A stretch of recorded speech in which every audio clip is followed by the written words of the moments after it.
because the years might continue to increase every single year. You are 14, you are 15, you are 20, yet you are still behaving like a child in baby class.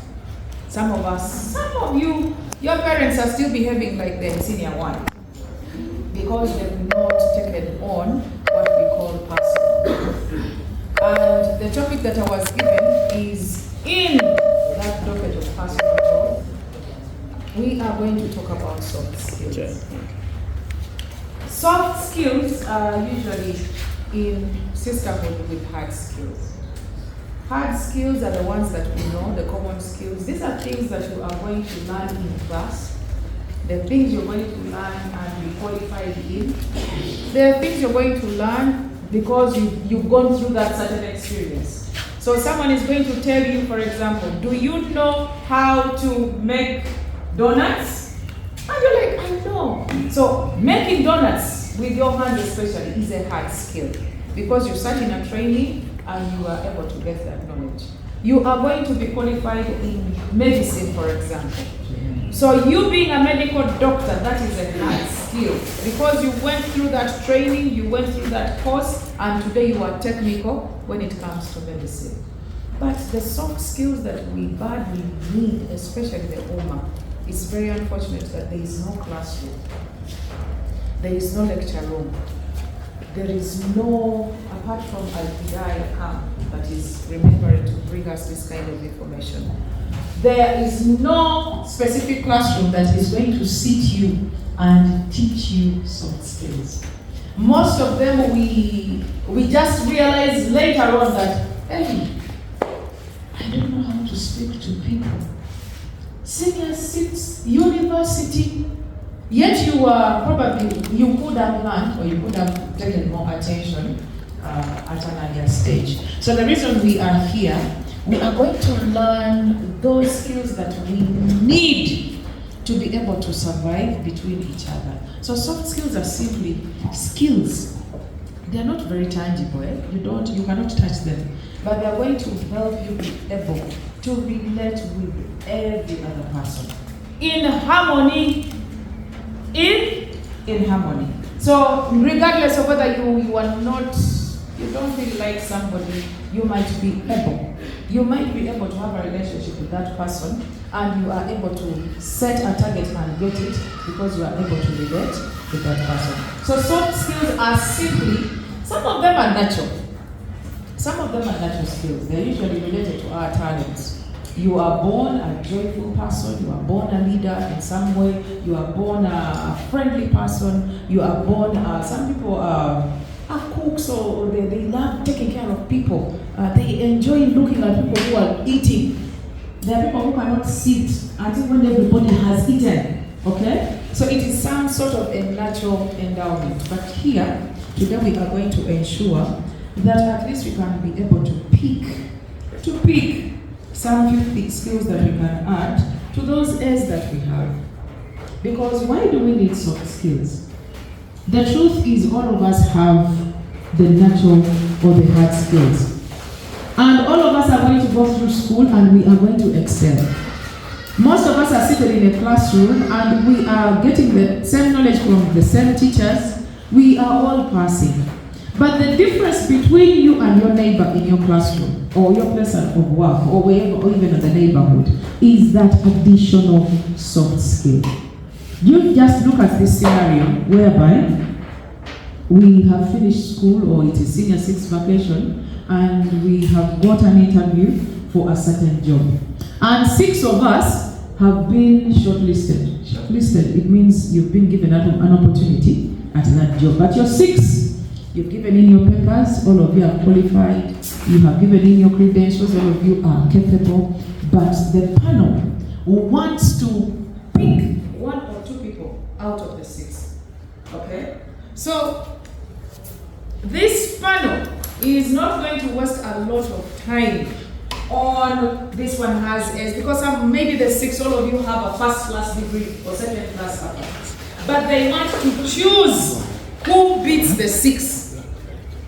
Now, this is what we usually go through when we are interviewing people. We are going to look at how you present yourself how you are going to be able to sit in front of this panel and you are able to deliberate, able to respond, able to answer the questions that are going to be asked.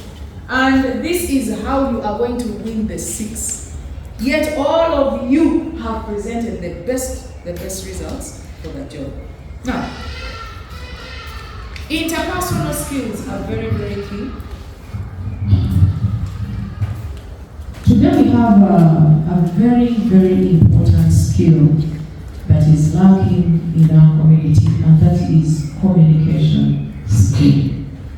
Our first soft skill that we are going to discuss is communication skills. Now, all of us have words to share. All of us have information to share. All of us have conversations to make. But it is important to be able to package the message that you want to deliver, because communication is simply sending and receiving message. True or false? That is communication. There is a sender and there is a receiver, and in between there is a message. It is important in this life to be able to communicate. Communicate means you have the ability to package your message. For example, today we have girls in here. There are times when you are going to be disturbed, especially sexually. Some disturbances come from our teachers, some come from our relatives, some come from unrelated men. Do you have the ability to send a message of interest or no interest and it is understood? Because one of the things that has been tagged on the woman or the female is that for us, when we say no, it means yes. Is it true? Is it true? What do girls do that has made all men believe that when a woman says no, it means a yes? Are we stupid? Huh? But how come we are unable? We truly, most by the way, up to today, many women are unable to stand very firm on their feet and put on the expression and say the right words and say that, you know what, mister, just give me a break, I'm not interested.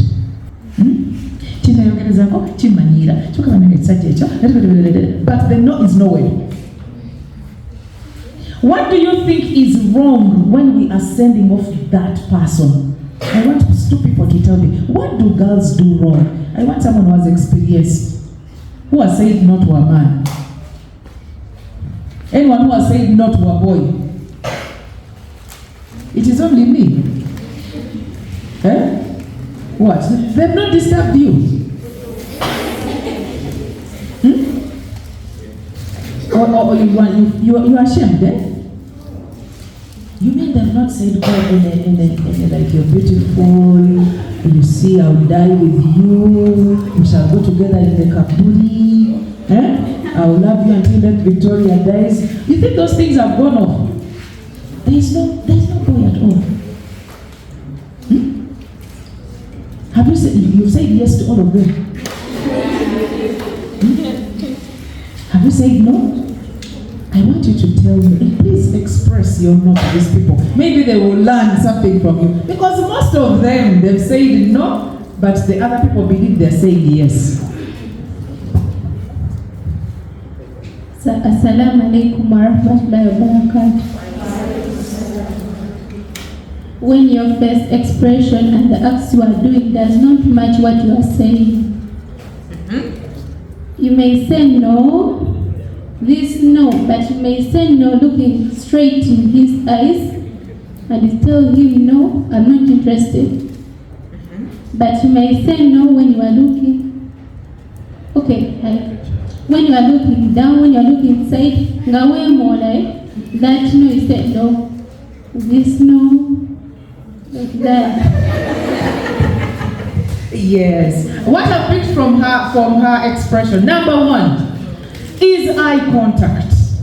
You will never be able to send a message to somebody when you're not looking in their eyes. Questions even want herself a sweet. It is important to say yes. And we think this person is really serious because sometimes they are telling you and they don't even expect the yes. Sometimes when you say the yes, it might even shock them. If it is a yes, you look in the eyes and you're like, actually I've been waiting. Yes. Eye contact, because one of the things that we have noted, especially as parents or teachers, when someone is not telling the truth, their eyes keep looking on the side. So why boys believe that the girls' no is a yes is because rarely do girls look direct into the boy's eyes and say, Mr. You've only missed one thing. The no should be in capital letters and bold. So the eye contact is very key. That is number 1. 2, your words and actions should be sisters.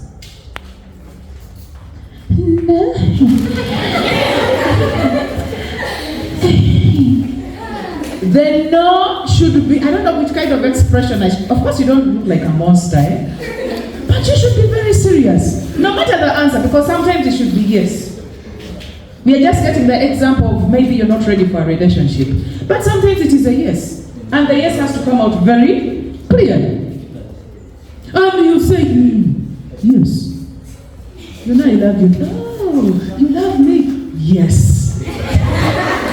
Okay? So the communication we are talking about, you are going to go into the field. You're going to grow and turn into very, very important people.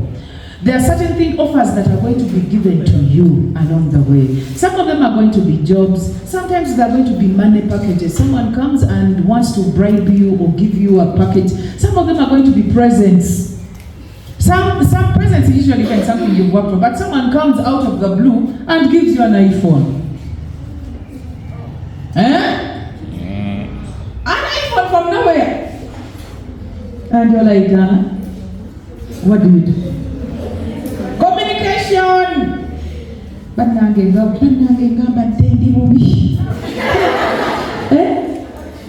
It is important to communicate because the message you are sending has to be very clear, because the person who is communicating to you also has a motive. They also they are expecting a certain answer. So if you don't say it clearly, they are going to take what they wanted to hear. So that eye contact is very important. Actions, meaning the words, is very, very important. And it is important to communicate in the same way. Don't change your stories. Don't change your stories. Today you're saying yes, tomorrow you're saying no, tomorrow you're in between no and yes, tomorrow you don't have an answer. It is important to know why you are saying yes or no. Now, when we are talking communication, one of the things that is going to assist us in this life is the fact that we have to build our confidence levels.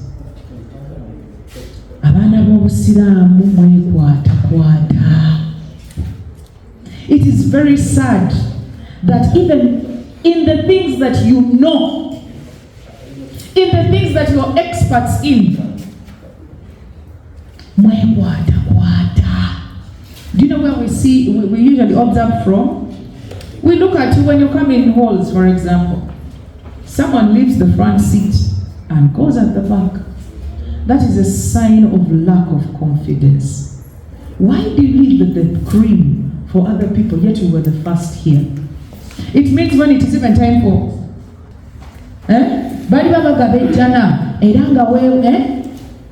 you don't feel that you deserve. You do not feel that you deserve the best. Yet Allah subhanahu wa ta'ala is very, very fair. All of us deserve the best. It is only you who does not believe that you deserve the best. So confidence under communication is important. When you say out what you're saying clearly with words that are very understandable.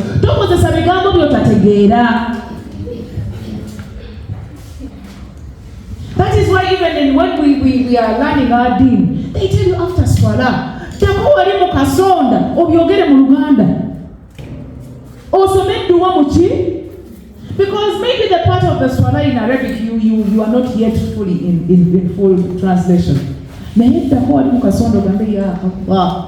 Allah mutonzi wange, mukwano gwange yantonda. Munange ebizibu byange bino. Mbadde mu Luganda. Confidence, because most of the time confidence for some people comes out in their local language. So when we are talking confidence, you need to improve your skills of confidence. Confidence is the fact that you confide in yourself.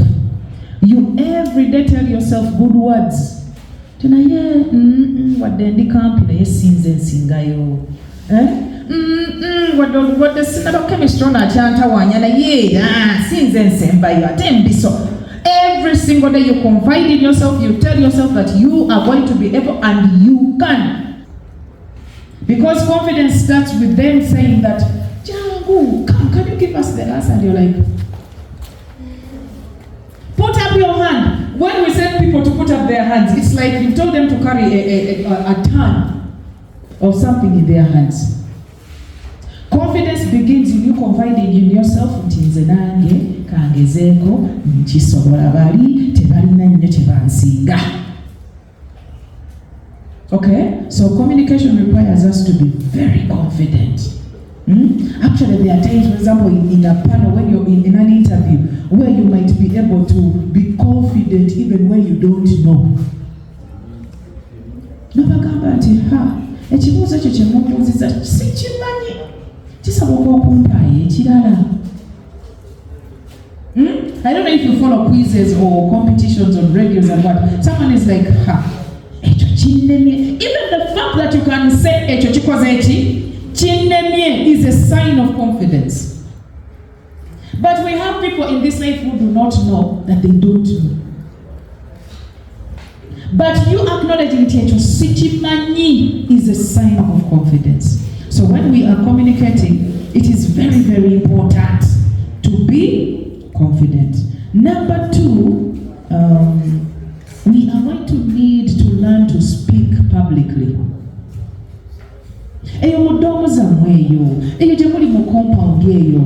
Teach yourself to be able to speak in front of more than 1, 2, 3, 10 people.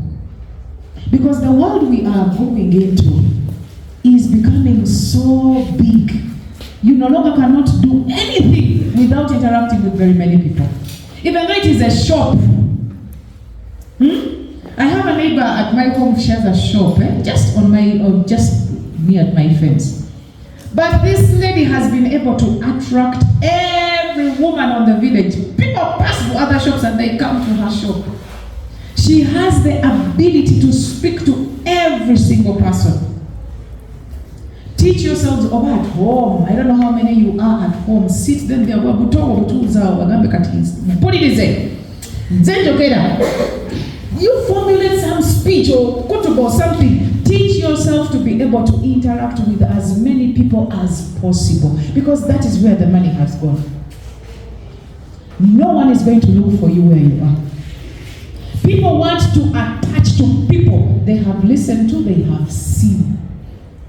Kati wonobo ina amansonyi nsonyi is another thing. But amansonyi you are not going to make it. It's important in your classroom to stand up and present a number, no matter how fakely or wrongly you have. Kubanga bw'otooyige ogenda kufumbirwa ofiire mu maka ga bbaawo. Ne doctorate yo tubalina masters ng'omusajja talina kye yamukola, he's just enjoying her being there. Sometimes he's not even enjoying. Nenga naye talina kye yamukolera. You must learn to speak. To speak to one akati musirike mukati nze njogera. Kumudomo bantu batano kati nze nkola ki? Nze njogera mumpulirizeemu kagwe mmala okwogera nga namba mukola ki?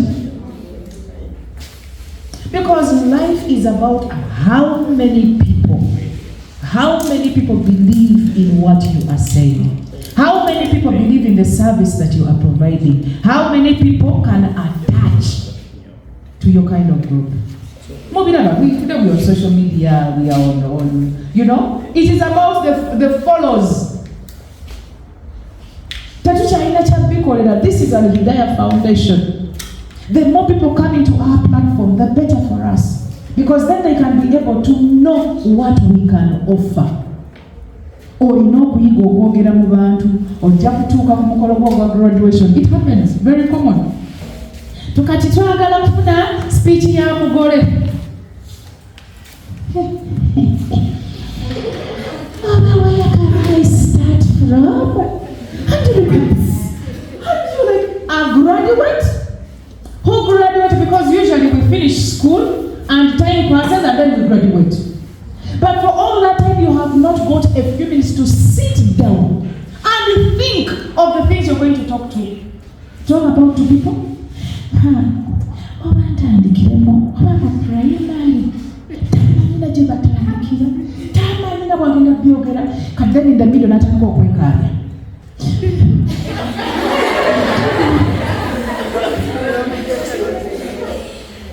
You know, these are points of disappointment. Now, for us who have gone to school and we are your mothers, we shall not tolerate certain things. Because chinochiraga what you are going to be after here. Neto somara yabanenge ka speech ka budachika. Ka budachika ngatali na bijabijena bizeno. Recently, pastor, talk about graduation. Ya engineer. Wabideno wabidda wali mwendabu bwava ku mama bwa ngatamanyi jabatamanyi janaga. These are signs of, I don't know. You should be able to deliver a message about nebagamba nti butuufu akawala kasomye.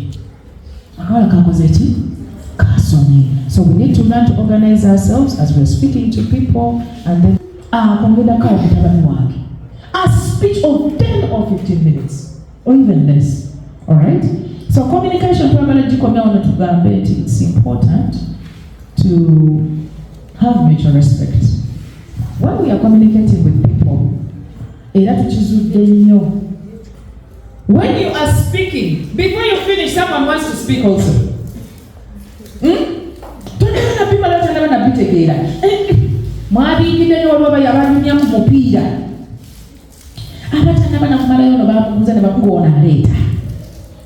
Abali mu buzanyo nedda olitakabana kumala tamanyi na siri kiji abaddeko olungana yakola ki. When we are communicating, one of the things that is separate from growing institutions and those that are standard or those that have collapsed, the ability to have a meeting. Never buy abantu aba. Nako baddoga abachi.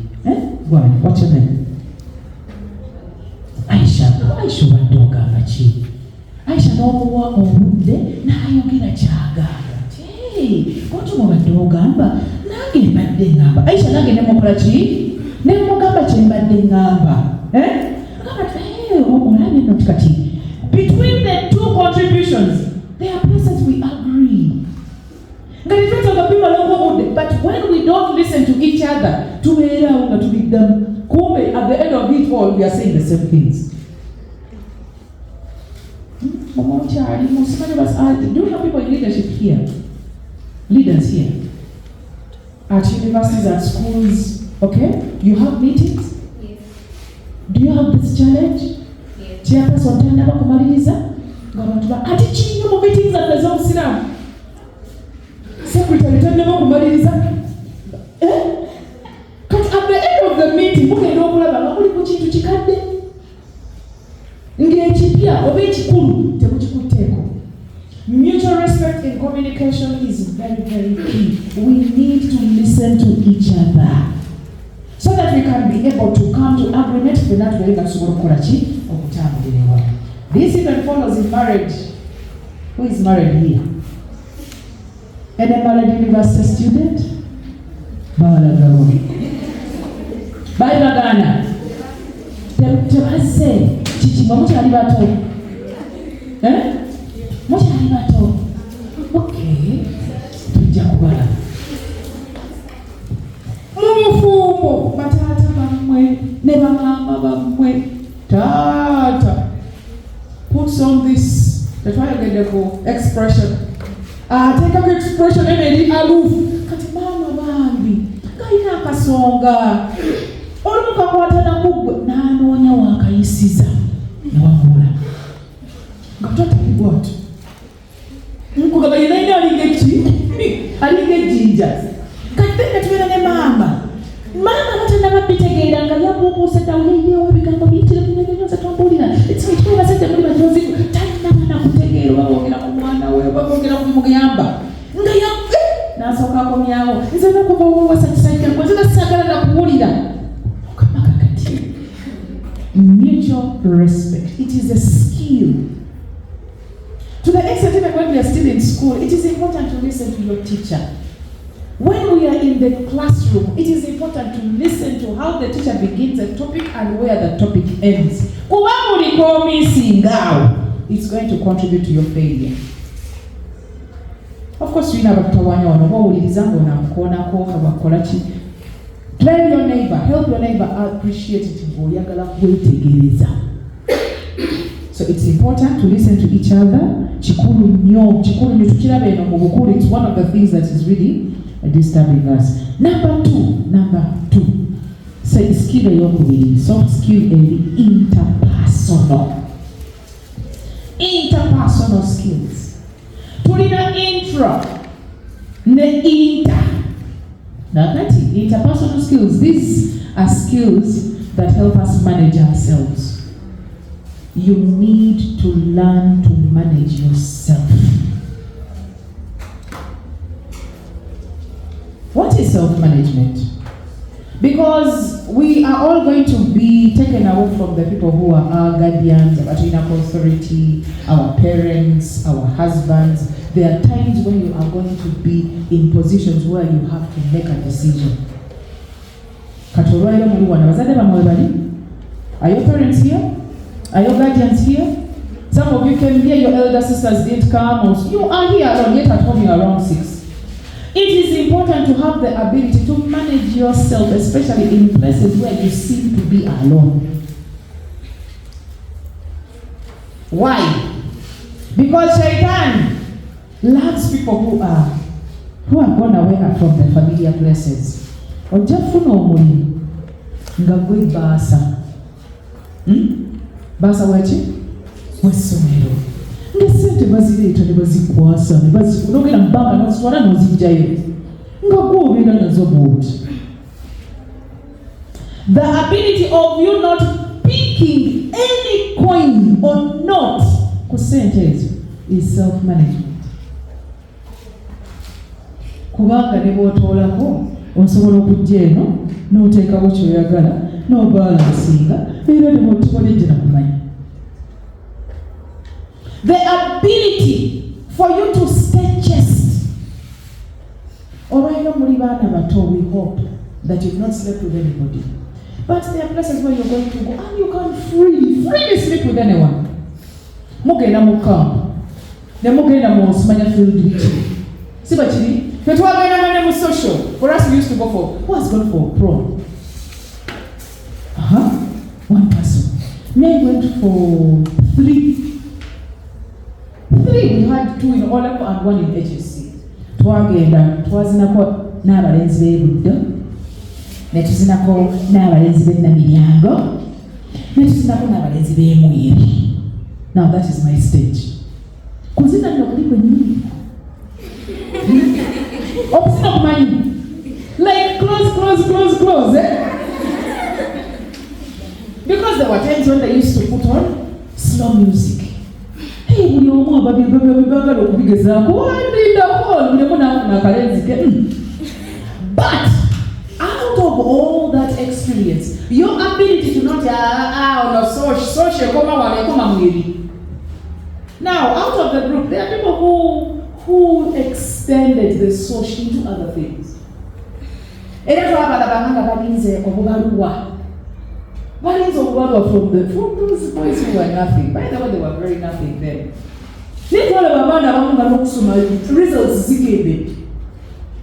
So your ability to stay chaste in places where you can be a prostitute is self-management. Okay? Your ability to shower, even when there is no one who will tell you to make one, that you will be. But you get your towel and you go and shower. That is self-management. Your ability to tell them, You can be able to tell that you're not feeling okay, you have some headache, your temperature is rising, your appetite is low. Your ability to read your body. That is self-management. There are times when the moods are going to be very, very low. Mutufu katoyagala. Tukaendana tukaenda my senior 3. I hated chemistry. And chemistry. See if I have a fellow here who has challenging. I hated chemistry in senior 3. To the extent when I had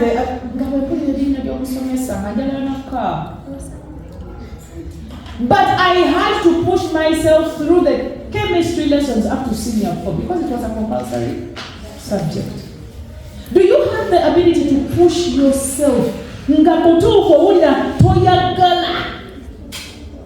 But you know that the do has to be done.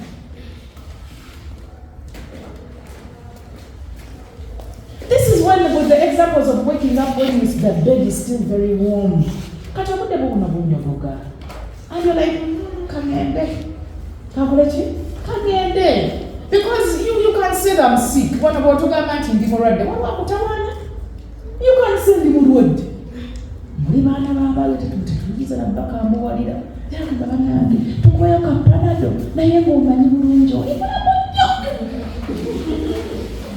So self-management is the ability to tell yourself the truth. The world doesn't really know what is happening inside you.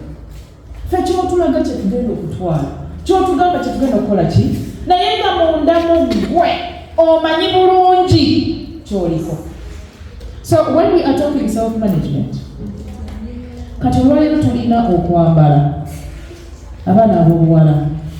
for us we are challenged with the dress code. The dress codes. Omwana w'obuwala Mungu bw'anaakugondeza okwambala. Because swala seems to be common these days. Today many people have juzu memorization. Bantu bakutekwa ku Qur'ani, abikali bazimanyi. Naye Allah bw'anaakugondeza n'otegeera nti olizaabu era si buli gasiya nti erina okumanya nti kakati akakajja kakoma wano wekati ng'omanyi nti si buli omu alina okumanya wookoma. Mungu ajja kukwata kuyamba ennyo. Now this is not be going to, it might not be seconded by your parents. Some of us, it is our mothers. You mwana yekubaga yetekakagaboye mama wekuzaala eyekadiya anigo bakigamba banange bakingamba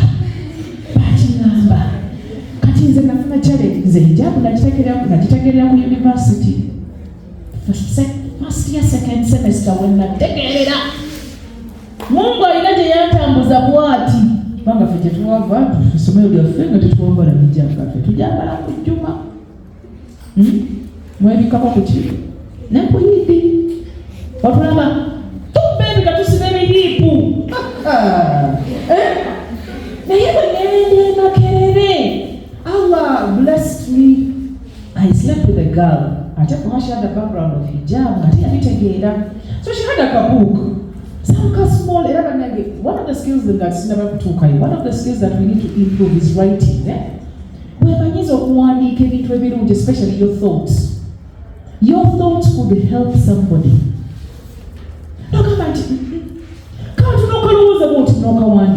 Those on social media platforms, that statement, if it is a positive statement, so one of the other soft skills that is important is writing, noting and writing down. Njiga hijabu ndandika nayenze wanatandikira hijabu mukesi yange nayinamu esikati edge empanvu, one long skirt and one long dress.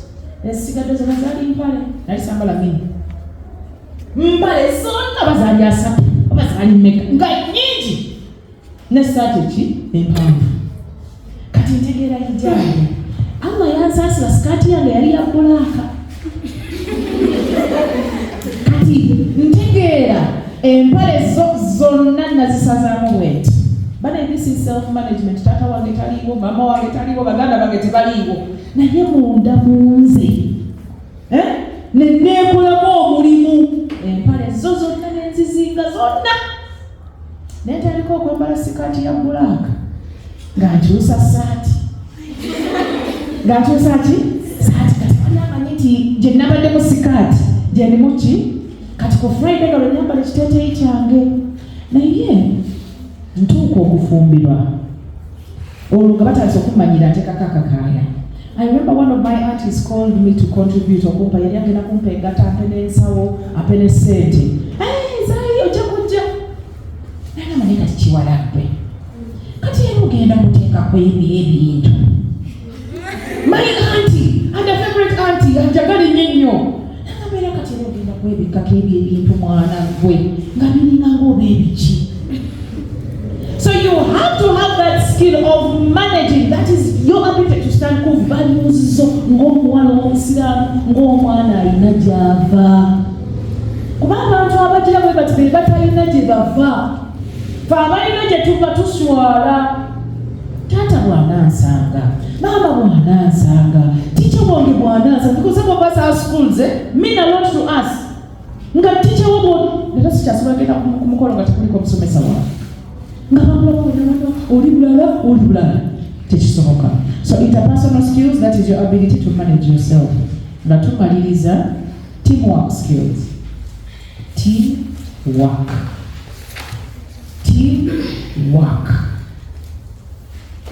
Tukumanya oli mugezi. You should have the ability to work with people so that a certain goal is achieved. Teamwork is the ability of 2, 3 or more people to work together and achieve a certain goal.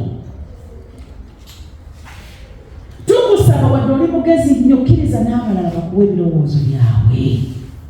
Because why the teamwork is very important, actually they said teamwork makes the dream work. You are very clever mu kino, ono mugezi mu kino, ono asobola kino, oli kiri takisobola tona akisobola. When we come together, that goal, for example, the Al-Hidayah holiday camp is going to come to pass. Olina okuba ng'olina obusobozi obwekumakuma n'obikka ku mpisa z'embi, n'obikka ku some people are jealous, some people just don't want to learn from others, some people don't want to share. Ayagala bibere nga biri ku ye. Alimanya, So some people have that habit. You should be able to work with other team members because Allah is so good. All of us are great. All of us have been given a lot of blessings. Ono aina speed. Ono muyonjo. Ono awandika. Oni ayogera. Ono tatia. We have people who have confidence.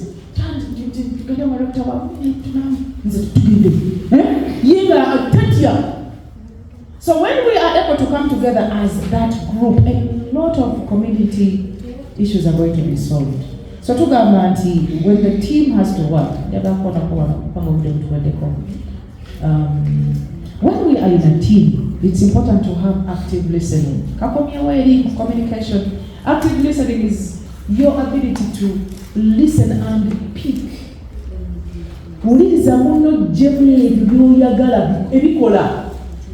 Active listening, ateka kukiriza na wakulirize. Ekirala, collaboration. Collaboration. Kitegeeza nti, for example, if I'm responsible for registering students, kati ate waliwo omulala abatwala gye basula, you should be able to help. Collaboration is you should be able to link tasks. Of course, it's some strength. It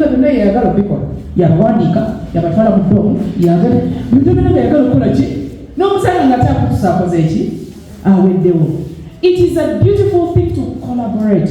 Until stage so that at the end of the day, everybody has been able to contribute to the goal. Akalala batugamba wano mu teamwork nti exchanging ideas. Era twatandikidde eri muffe muli bannange buli omu alina ideas. Buli omu mugezi era tobeeranga onolowooza nti gwe mugezi wabula mwana nye naddala nga team leader suna nnyo ono ayogere kyalowooza ate ogamba kyayisha olunakyo mpulaba maaso ago galina kyegagamba because inside there mulimu gold gwetukola ki gwe twetaaga. Akadirira akasembayo is leadership skills.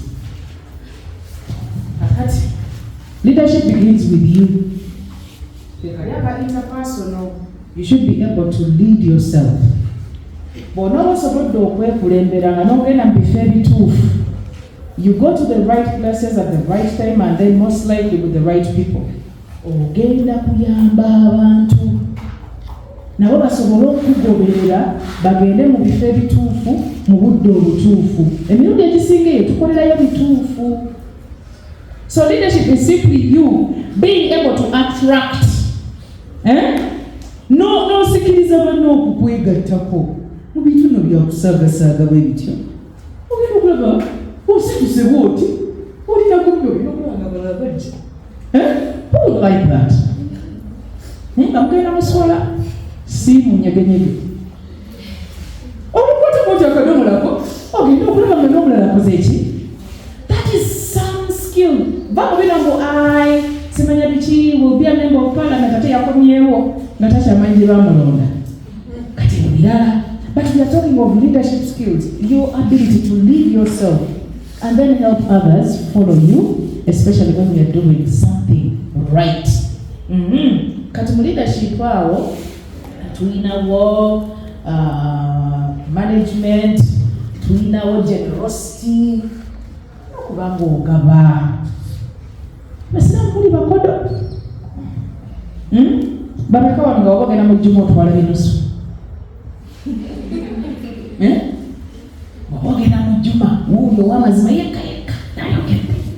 Oli wabanga ogenda mu jjuma okebera mu ssente zo wakiri ogenda n'ozikyusa. Abasiraamu tomanyiriza ddala obukodo ne ku ssente eno nga wa nnyingi. Omuntu ng'essente bw'azitula kutizi naye yeemanyiiza okufuna kyenji. Bw'aba ayina ezzike wakiri tawaayo. Aba kyenji mukana kyenji yakoze ki? Yambuze. Generosity is a very beautiful attribute for a leadership. Era omuntu omugabi agenda kuba nga afuna ebintu bingi. Batugamba when you help somebody succeed, mumujja kigendera oyamba munno naddala kati eno mu kusoma oba n'omuyambamuko mu nnamba oba n'omudisikasingiramuko ku ese munnange gw'oyongera okusinga togitegeera.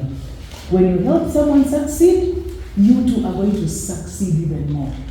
So twemanyiize mama talina bwezisaliramu, talina bitabo, talina peeni, muyambe. It's a beautiful thing. Era alikuwaako obujulizi. Tulina mentorship, tulina knowledge, tulina humility. Wano tuli mu teamwork. Tugamba nti you're supposed to be authentic. Yes, we are in a team. But you cannot be the other person. Abakyala tebakirina nnyo. Someone wants wano.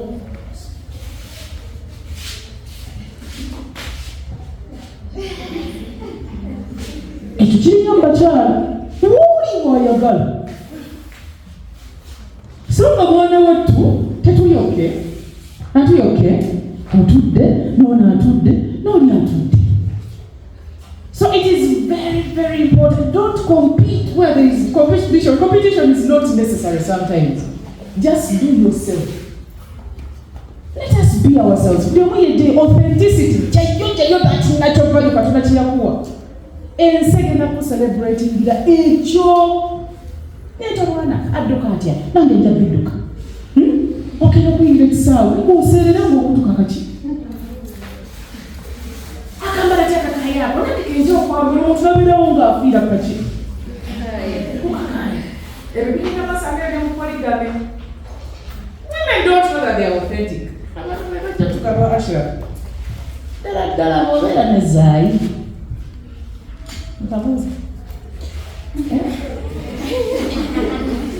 women, if all of us knew nti originality yaffe abaami gye banoonya kati omwami bw'abeera ne Aisha munnange aba ali ne Aisha ate Aisha bw'amutama Aisha ne bw'akwasibanga batakyayagala nga gyewazaayi bw'aba ali ne Zaayi munnange aba ali ne Zaayi kati Zaayi bw'amukkuta nga dayewani. So you only need to stick to stay in your lane. Ndiyo mwange yagenze omulinda akomeko naye oli abeeraawo bangambye eri simanyi afumba luwambo n'omusanga ng'atulya n'alimulungi era ng'anuukanya anoonya amawulire agali eri yet gwe ky'oli ekyo and a better you is very very key. But akasemberayo ddala kengenda okukomako is critical thinking, a beautiful skill that we need. Banaye twetaaga okusiriikirirako naddala abakyala twetaaga okusiriikirirako. Ensi negamba naye Zaayi gyali, Farida gyali, mulamu si mulwadde ng'osiriikiridde. You are thinking of where you have been. You're congratulating yourself and looking at the failures that have happened. And you are thinking of where you are. You are in senior 6 or in senior 4, you are in secondary school, just doing secondary school, or in university. It has been a long journey. You need to sit and keep quiet. Osirikireko weebaleebale. Nina bye nga yaliridde, nina bye mpadde obudde obutono, nina bye neetaaga okwongeramu. Then n'otuulako maaso. When we are doing critical thinking, we look at where we have been, we look at where we are, and we look at where we possibly shall be. Bane bwe mutaasiriikirire, bajja bakolera ne pulaani ebitaliiyo. Anti kutulina pulaani. Bakubuuza nakati mumala senior 4 ogenda kuzaako ki? Nga tamanyi. Kubanga outright I'm going for HSC, I'm going for a course, I'm going for era okusoma kukomye. You should be able to know oliwa olagawa. Abaana ab'obuwala mwerabira nnyo gye muva. Olinga ava mu Katange eri amazzi kati gye gagenda mayitirivu kati gagenda wamwe mama wakati ali mukutegula. Tulina abantu nga bali mukukamula mifaliso kati. Omwana oluyingira kuko abantu bonna wageze nga yeerabira ngatandika okwesiza ku banne ngatandika okwefuula omutawaana. So critical thinking is that time you give yourself and think about yourself and write out your dreams. Mandika ebintu by'oyagala. Kati don't worry, they will happen. Oyagala kufumbirwa ddi, oyagala kufumbirwa ani. We don't marry everything. But then we don't marry everything. Si buli ajja nti munnange andabikidde bulungi. There should be that character, that picture, that person that you want for yourself. Mulimu ki gy'oyagala okukola, kosi ki gy'oyagala okukola, diguri ki gy'oyagala. Write up things about yourself. So critical thinking is a beautiful skill that is going to help us have a think tank. Umma yeetaaga think tank. Abantu badde wali mu kasonda ne balowoleza umma. Tunaye abakyala baffe, abaana baffe twandikoze bwe tuti, amasomero gaffe ag'eddiini tukole bwe tuti, naye kakati emizikiti gyaffe gyandikoze bwe tuti, naye bannaye katata Islamic banking tukoze tutya. Zakawa, a think tank. A think tank comes from people who think. But a lot of noise is being made in the ummah.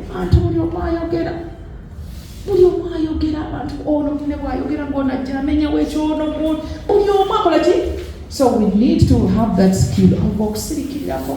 Nobeera n'akataboko ne peni. N'osirikirira bw'oba okusoma ku Qur'an yo ng'ojjayo a beautiful book. twabeeranga n'ebitabo ebirungi. Girls, twabeeranga bwe twageranga mu supermarket oba mu bookshop nga weegulirayo akatabo akalungi ne kapeni akalungi. You sit in the corner but on top of your bed and you write about yourself. Mu kifo ky'okubeera mu lugambo n'oyogera ku ono n'oyogera ku oli n'odda ku oli olwo kituli ky'oli ekiri mu lugoye obulaba akapale k'oli onetubeeramu ekyo. Yet there is a lot that you've not discovered about yourself.